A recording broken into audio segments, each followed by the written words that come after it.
আজকে চলে এসেছিলাম একটা মিষ্টি মেয়ে পিয়াংশীর অন্নপ্রাশনে। তো দেখো, এসেই বসে পড়েছিলাম খেতে। এই গরমে আর দাঁড়াতে পারছিলাম না। তো ঝুরি আলু ভাজা তো দিয়েই দিয়েছে, তার সাথে দিয়ে দিল ভাত আর শুক্তো। তো শুক্তোটা তো খুব সুন্দর খেতে হয়েছিল, তার সাথে আমি একটু লেবু চিপে ওর টেস্টটা আরও দ্বিগুণ বেড়ে গেছিলো। তো আমিও তো একটু ভালো করে আলু বড়ি দিয়ে মাখিয়ে শুক্তোটা খেয়ে নিলাম। খুবই সুন্দর টেস্ট হয়েছিল। তার সাথে দিয়ে দিয়েছিল পটল চিংড়ি। আর পটল তো আমার বরাবরই ফেভারিট।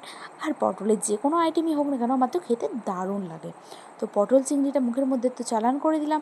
তার সাথেই চলে এলো আজকে দই কাতলা। তো দই কাতলাটাও কিন্তু খুব ফ্রেশ ছিল। দই কাতলাটা খেতেও খুবই টেস্টি ছিল। দই কাতলার পরেই ভেবো না যেখানেই শেষ ছিল মাংস, কিন্তু মাংসটা আমি স্কিপ করে গেছি। তার সাথে দিয়ে দিয়েছিল চাটনি আর পাঁপড়। এখন তো আমের সিজন, তাই আমটাই বেশি ভালো লাগবে। তো আমের সাথে চাটনিটা খাওয়ার সঙ্গে সঙ্গে দিয়ে দিয়েছিল পায়েস। তো পায়েস তো আমার দারুণ লাগে, আর পায়েসটা খুব সুন্দরও হয়েছিল। তার সাথে এসে গেছিলো রসগোল্লা। তো রসগোল্লাটা খেয়ে আইসক্রিম আর পান মশলা নিয়ে বেরিয়ে পড়েছিলাম বাড়ি। যা গরম পড়েছে, আর দাঁড়াতে পারছিলাম না। এবার চললাম বাড়ি। Tata, bye bye. সাবস্ক্রাইব করে দিও চ্যানেলটা যদি ভিডিও